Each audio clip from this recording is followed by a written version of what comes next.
When the Eurocars returned to Mallory Park last month, the 96 V8 champion Mike Jordan may have been leading the points, but Barry Lee has mastered the art of single-lap qualifying and beat Mike to pole for the first race by a fifth of a second. On the drag down to turn 1, Mike just edged ahead on the outside with Tony Gale in third, but Barry held his line. Eurocar racing, you'll get nowhere if you run nose to tail, and all round lap 1, Jordan tried to make the outside move work, but ended up paying the price for failure. Over the Mallory lip at the start of the next lap, and Gale stuck tight on Lee's boot to claim second. It took Jordan 6 laps to regain the place, as seen by Kevin Clark, who followed through into third place.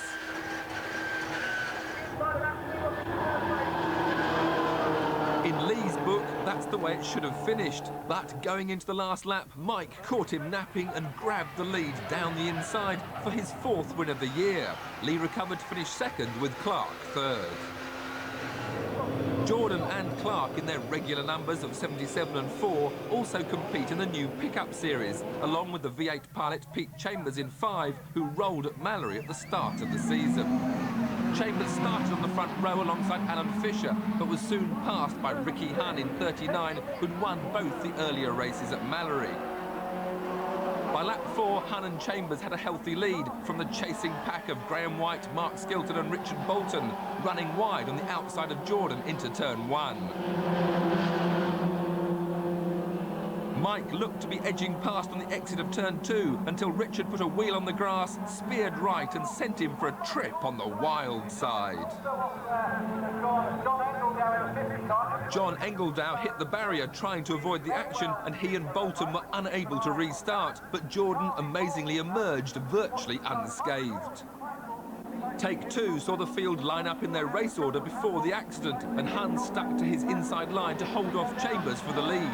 Behind, Clark almost rested third from Mark Skilton, and then slid wide to find himself dumped to 7th. Superb wheel-to-wheel racing, more reminiscent of Formula Fords, a pack of cars lapping at an average of 100 miles an hour. Mike Jordan could almost touch third place, and he was 9th. Andy Stewart eventually claimed the spot, but it was in doubt to the very end.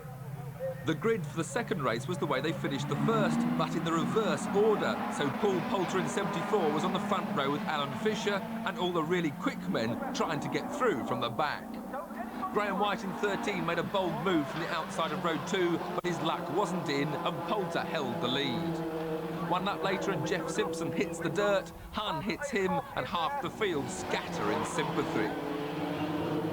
White eventually got the lead, while Clark and Andy Stewart made it through the mayhem to challenge him, with Poulter tagging along behind. On lap 14, Clark makes a move for the lead down the outside into turn 1, but it doesn't work, and Stewart and Poulter are through on the inside. There's only a lap and a half to go, and Clark needs a good run onto the straight. He goes to pass Poulter, but at the same time, Poulter pulls out to pass Stewart, and Clark runs out of road. It was a big impact. The red flags are instantly displayed and the rescue vehicle dispatched to the scene, but amazingly Kevin is already clambering out of the wreckage, wondering where the road went. He just took the tarmac off me and just pushed me straight onto the grass, and passenger from there on. How are you feeling? Shook up, but I'm all right. I couldn't say too much in the medical centre because I want to go and race my V8 now. And sure enough, 20 minutes later, there he was challenging Peter Medley for the lead. Lap 2, and he powered past down the back straight. And that was the closest anyone got to stopping him for the rest of the race. On lap 8, Jordan wrestled his way past Gale to reach second. And Lee soon followed suit. But neither of them could challenge Kevin, whose win was some compensation for a very bent pickup. I wasn't going to back off there once I got in the lead. I thought I'm going to take full advantage of this. Are you feeling rough at all in the race? Right now I'm feeling very rough, yeah. My neck is very sore, but yeah, obviously when the adrenaline's flowing in the race, I didn't feel a thing. It was great.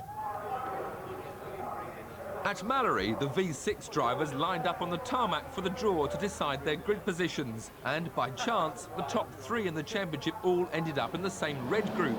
Series leader Stevie Hodgson would be starting his first race from the back. So where would he hope to finish? Top 3. If you want to win round, you've got to be in top 3 and win your second race. And then you're more or less assured of winning a round. But it's difficult round here. It's hard to pass. And the best time to make up places is at the start. Paul Sheard watched Stevie's rapid progress down the inside into the first bend. Out of turn 3 on lap 1, and he's made up 5 places already to reach 8th. On lap 2, he'd caught Peter Fording in 36 as they came up behind Mark Proctor. Fording dives down the inside, forcing Proctor wide into Jason Hunn, who has plenty of time to brace himself before Dad Ricky was having a better day. Lap 2 also saw Mark Willis through into the lead. Third in the table, he'd started third on the grid and was being harried by Phil White. Alf Borer was third ahead of Fording, who'd survived his touch with Proctor, who now had Tick Stewart inside him and Hodgson outside him in the battle for 5th. Out of turn 2, and Sheard watches as Proctor goes wide, puts a wheel on the dirt and then cuts back, sending Hodgson into Ian Fewings and then putting Stevie off as well. Fewings recovered quickly, but Hodgson ended up dead last. When White's car faltered in mid-race, Willis was left alone in the lead, so Fording took over second until Stewart got inside him on the penultimate lap. It could have been a serious point setback for Hodgson, but he fought his way up through the field, passing Proctor safely this time on the last lap to finish 5th, a brilliant effort. While the red group rested, blue and yellow did battle in a less dramatic race too. Sheard, starting from row 2, passed Davy Philp on lap 7 and went on to score his first win of the season. Proctor stayed out of trouble while moving up from the back to finish 7th, and Hunn failed to finish again when his throttle cable snapped. So to the third and final race, with the top 3 back in business, and Willis, after his earlier win, was looking forward to a good scrap with his rivals Hodgson and Fording. We're all good friends when it comes down to it, and I think, it'd be a shame if we was to take each other out. So we're all pretty aware of how each other drives, and it's nice to keep it clean. But first, he had to catch them up from the back. Fording was 2 rows in front, while Hodgson had a clear road ahead of him, and at the start, he surged into a lead he wasn't to lose. Tick Stewart in 51 quickly latched onto his tail, while in the middle of the pack, Paul Eaton was watching Fording edge ahead of him down the outside when White suddenly filled his screen. Then Willis made an outrageous move round the outside of both of them. At the end of that first lap, Fording and Willis were already 4th and 5th, and Fewings in 3rd would soon be passed as well. If there was any justice, Tick Stewart would have taken another second place and scored the most points, but he blew up halfway through the race, leaving the top 3 to finish in the order Hodgson, Fording and Willis, with Mark claiming driver of the day. I'm well pleased with that, mate. That was such a hard race, There were some real quick, fast drivers in that red group, as I said earlier.